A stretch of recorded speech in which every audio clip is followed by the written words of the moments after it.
Hey everybody, this is Chris from Sorcerer. You're watching CMS TV. Metal.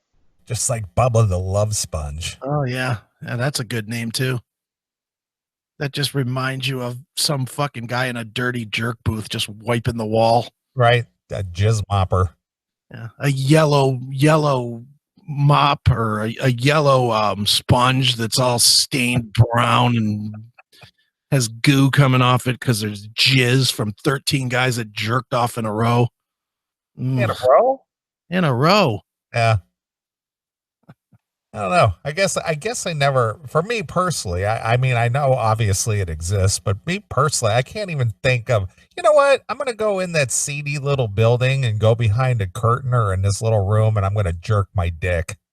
Well, I'm not going to lie and say I never did in my younger years. Really? Oh, yeah. I went in the jerk What booth.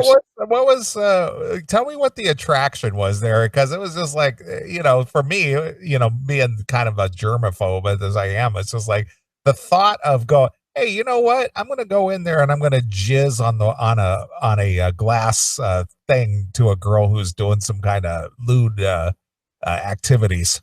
Well, it really was price, honestly. I was in one of those those jerk stores that they had over there on Brook Park Road, over there in Brook Park and West 130th. All right. Was this while you were married or? Yeah. Oh yeah. That's why I was married. Really? All right. Go ahead. I slid out over there. It was when I was working over there. All right. Remember when I had the office with Mitch? I do.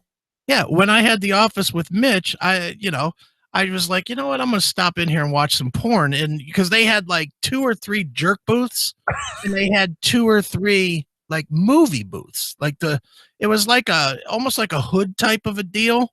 Okay. Almost like they have on the sideline of the NFL to watch the replay. Yeah.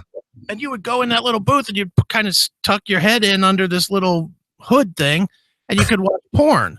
And since I didn't have any porn at home, I would watch a little porn there. And it was cheap. It was like $2 or something. It was like $2 and you get like 15 minutes of porn or something. So I was in there and I came out and, I used to stop there, a couple times a month, I guess, and watch a little porn. Don't forget, this is before the internet was really hopping. I get it, but even before the internet, it never occurred to me to even go into a place and go, yeah, I'm going to watch some porn and jerk my dick. Yeah, but you're not a sick fuck like I am. I guess. Okay, just take your word for it. So anyway, after 2, 3, 4 times going in this place, the guy said, well, you can go to the other room and it's $15 and there's actually a live girl in there. Was it Madonna? No, it wasn't. Believe me, it wasn't Madonna. Closer to Madonna's horse or something. It was. Right. It was definitely a girl that would barely work as a daytime stripper. I mean, it was not a good-looking girl at all. But she'd get in there and she'd be writhing around in this little room, and it had like red lighting in it and like a couch and shit. And she'd be like, "What do you want me to do, sweetie?" And it's like, "Yeah, stick your fingers in your asshole or whatever." You just tell her to do shit. And you just, right. Next thing I know, you're rubbing your dick. Your dick gets hard while you're sitting there watching. You don't want to do something, but then it just happens. So you just rub one out. It just slips out. Well, I don't know if it slipped as much as opened the pants and pulled the dick out, but I fucking definitely rubbed one out. Jeez. It was good. Then you do the walk of shame past the cashier counter before you walk out. You might want to send someone back to booth number 3. Dude, the worst. No, first of all, you say nothing. You walk straight out and you don't even look the guy in the face. That's the first thing. No eye contact. None. But the second thing that was the most embarrassing of it was right outside, like before there was like a curtain and then the rooms were behind the curtain. Okay. Right before you would get to the curtain, there was a like a hand soap thing, a sanitizer hand soap thing. Yeah. Okay. And of course you want a hand sanitizer. You want to go out with a cummy hand. So you fucking hit this hand sanitizer thing. Yeah. And unfortunately it was electric. So it made a noise and it was just as embarrassing as fuck. You might as well have just jerked off in front of the guy at the counter. Yeah. Exactly. You're right at the curtain, and all of a sudden you hear. You're like, and then you hear the paper towel thing go as you rip a paper towel off, and then you walk out and just eyes straight forward, straight for the door, like you stumbled into the wrong fucking place. Oh boy.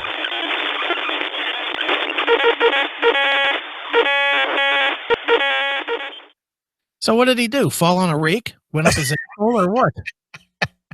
Well, when I read this, you're gonna have to. You'll probably laugh. All right. Queen guitarist Brian May says he ended up in the hospital and was left unable to walk after, drumroll please, ripping his glutes to shreds while gardening. To shreds. Fuck. He fall in the wood chipper ass first? Exactly. Like in Fargo? Yeah.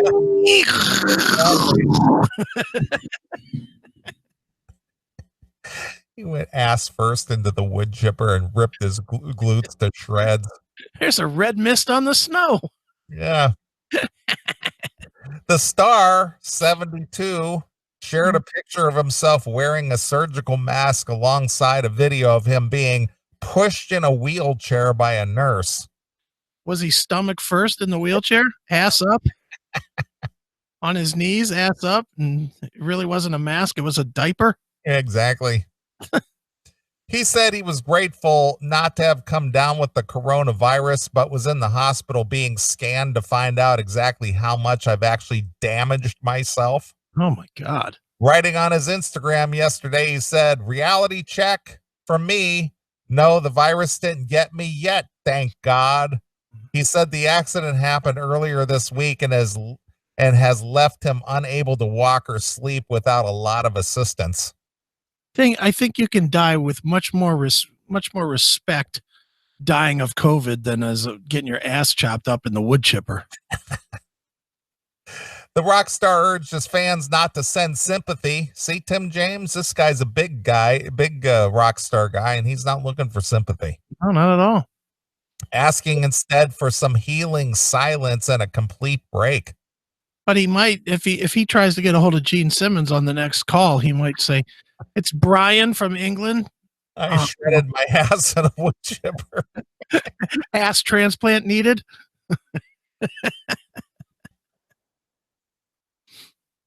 May has posted several videos of himself online this week, some of him playing guitars, others discussing the COVID-19 crisis. All right. In one video, he slammed. See, here we go. Mm-hmm. Slammed. That's one word. That's one word that is way overused when it comes to this viral social media bullshit. He slammed him on Twitter. Oh, well. Look out. He slammed Prime Minister Boris Johnson for his delayed decision on putting the country on lockdown. Yeah, but he still believes the government can turn things around. Yeah, well, I really don't think anybody that works a job gives a fuck what a fucking guy with $500 million in the bank thinks about the shutdown. You know, you guys that are not affected at all by sitting at home for 2 months, shut up. In another caption, he said he was not very coherent and tired and in pain. Well, there has been a drop in regular hospital admissions during the coronavirus outbreak, with routine appointments and planned surgeries canceled, and many fearful of attending over concerns they may catch the virus. yeah, but you still haven't really said what he did to his ass. All they said, it was a gardening accident. They didn't really elaborate how he shredded his glutes. You think this is similar to like Danny Vaughn's fucking kid's stomach? He fell and had his lawnmower run his asshole over? I don't know. How do you have a gardening accident that shreds your glutes aside from what you said, falling ass first into a wood chipper? Into a wood chipper or a lawnmower catching you on the ass somehow? Or how do you shred your glutes? Maybe one of those fucking weed whacker things and his daughter or something got too close and sliced up his ass? I don't know, man. I mean, there's not a whole lot of ways you could shred your ass. Yeah. I want to know more. I want to know if he fell in the wood chipper or not. Visions of Uday and Kusei in his head. His fucking ass is getting shredded. So funny. Holy fuck. Yep.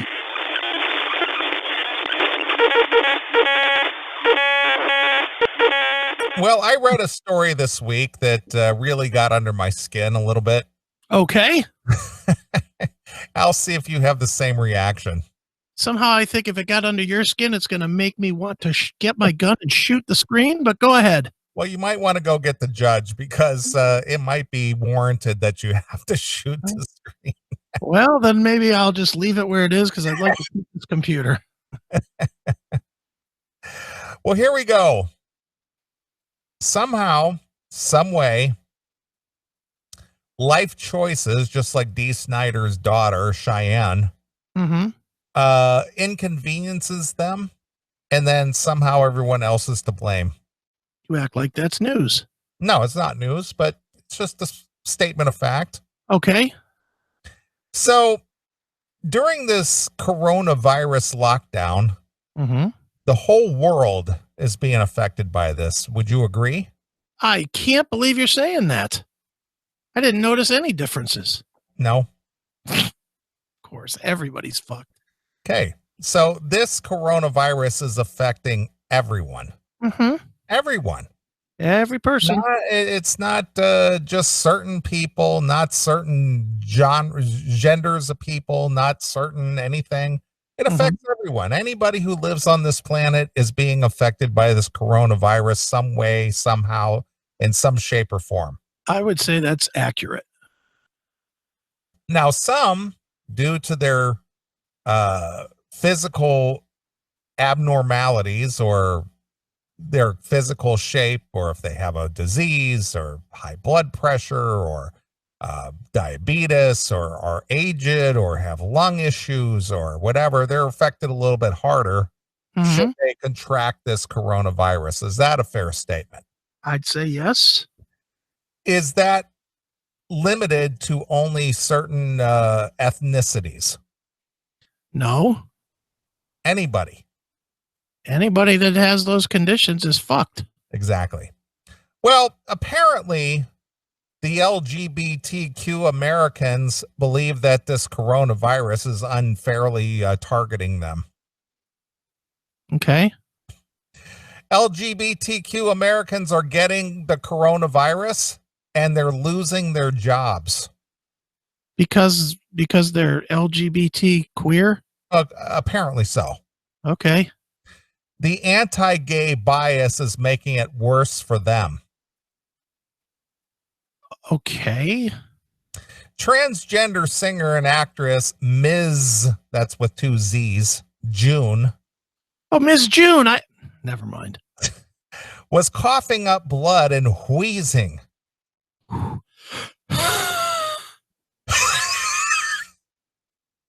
Her ribs were hurting and when she breathed, and she had painful migraines. It's raining, man. It's raining, man. It's raining, man. But when she called 911, the telecommunicator kept putting her on hold. Please hold, Wheezy. When someone got on the line, they told her she shouldn't go to the emergency room unless she was really sick. Now, do you think that this person on the 911 line only said that to this person, or they used that advice for everybody and anyone? I'd imagine there's probably the same advice. It's probably written on a piece of paper that she gives for every single call. Exactly. I said I needed to go. I'm in pain. It hurts to breathe, she said. They were like, you're just going to sit there. So do you want to go at 3 o'clock in the morning, go to the emergency room and just sit there?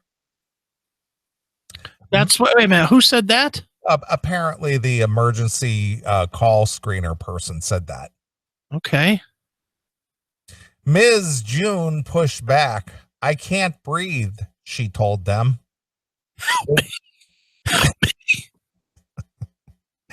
They began questioning me, but I was so angered that I demanded to go to the hospital. Come and get me now. If I had not been the kind of woman that I am, a black transgender woman who has been through so much adversity, I would be dead. Well, but you're not, dude. So suck it up. Like you do a cock. The coronavirus outbreak is pummeling the LGBTQ Americans, especially those of color. Well, then you better sue it. Why don't you file that lawsuit, LGBT against coronavirus? Right, exactly. Have fun with that, cunt face.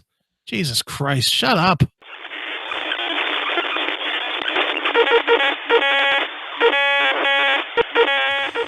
This chick says that her boyfriend has such bad hygiene that she doesn't want to have sex with him. Yeah. And she's wondering how she can break the news to him that he basically stinks without hurting. How about this? Just tell him. Yeah, without hurting his feelings. Enough of that. Tell him. Those are feelings that need to be hurt, so it sinks in. Right. Sinks in. Yeah, you need to tell him. Just have one really bad day where he's fucking embarrassed, and then fucking he takes a long shower, and then you're good. Yeah. Jesus. She wants a way to tell him that he stinks without hurting his feelings? Yeah. I got news for you. It ain't gonna happen. What's she gonna do? Fucking go to suck his dick with a can of Lysol first? Jerks him off while turning her head the other way. Well, here's the thing that I want to know. Yeah. Is that somebody with poor hygiene, before you even get involved with them or make them their quote unquote girlfriend or boyfriend, yeah, wouldn't that be something that you would kind of discover early on, unless of course they change course in the middle of your involvement? Yeah, I would. Wouldn't you know that early on? Yeah, I would think you would. Yeah. You know, if she's worried that, you know, the first time she gets dude's pants off and it looks like a fucking mirage, you know, looks like a mirage coming off his balls. It's like the whole cartoon where it looks like a stench wafting off his balls. Yeah, it looks like one of those fucking water oases from 10 miles away. And as she gets closer to sucking his cock, it disappears. Right. Just fucking pig pen stink. Exactly. You know, it's like, all right, I get it, but Jesus Christ, you would think she'd notice. That's my point. It's like, when you know that prior to becoming the quote unquote the girlfriend or the boyfriend. Yeah. But didn't you slide your hand down his pants at one point and fucking pull back something that smells like bad mayonnaise or something? All right. Your boyfriend's subpar hygiene habits could be a sign of a larger problem related to his mental health. Yeah. His mental health. Therapist Kelly Scott suggested expressing concern over his hygiene patterns, asking how he's been feeling, and seeing if you can be supportive and helping him with his hygiene. Yeah, geez. If it turns out your boyfriend just isn't good at hygiene, how do you become good at hygiene? I don't know. I would think it's simple logic. Fucking soap, water, shampoo. Exactly. A rag.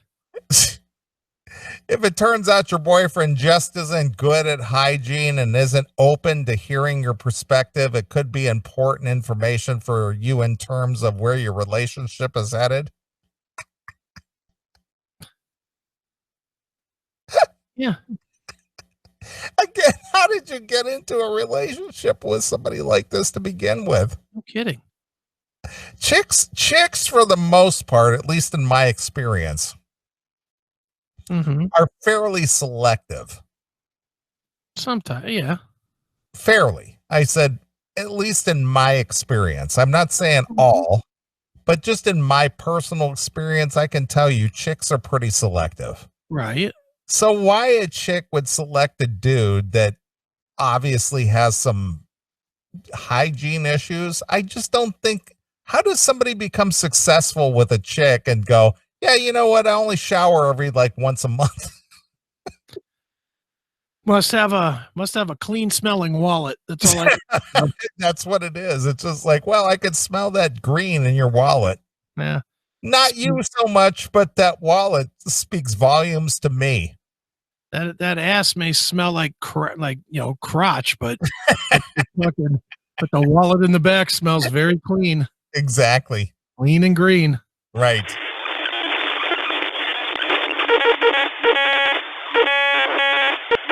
And before I go, shout out to the Classic Metal Show. I did an interview on there yesterday. Dudes are intelligent, awesome, prepared, funny. Please check them out. Classic Metal Show. I am Jericho Green. Man, I'm out.